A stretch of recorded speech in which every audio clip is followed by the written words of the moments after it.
చెనిక్కాయల చట్నీ కోసం ముందుగా వేరుశెనక్కాయలని ఒక కడాయిలో తీసుకొని దోరగా వేయించుకోవాలి.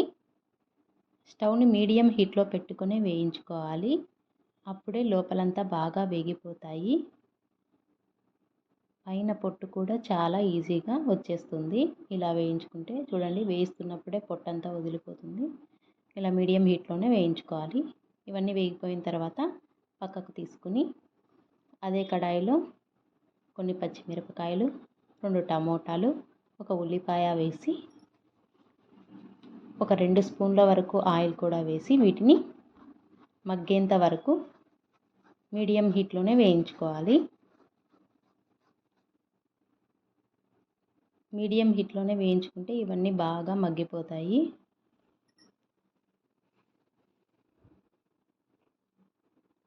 ఈ చెనిక్కాయల చట్నీ అన్నము, దోశ, చపాతీ, పూరి వేటిలోకైనా తినచ్చండి. చాలా బాగుంటుంది. ఇప్పుడు అన్నీ మగ్గిపోయాయండి. ఉల్లిపాయలు, టమోటాలు పూర్తిగా మగ్గిపోయిన తర్వాత కొద్దిగా కొత్తిమీర వేసి స్టవ్ ఆఫ్ చేసుకోవాలి. ఇప్పుడు ముందుగా మనం వేయించుకున్న వేరుశెనక్కాయలని మిక్సీ జార్లో వేసుకొని మెత్తగా మిక్సీ పట్టుకోవాలి.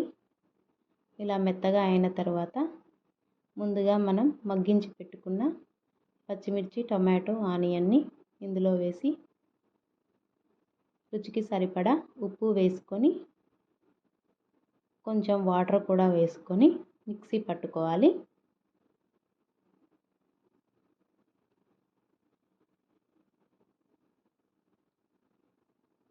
అంతేనండి, వేరుశెనక్కాయల చట్నీ రెడీ అయ్యింది.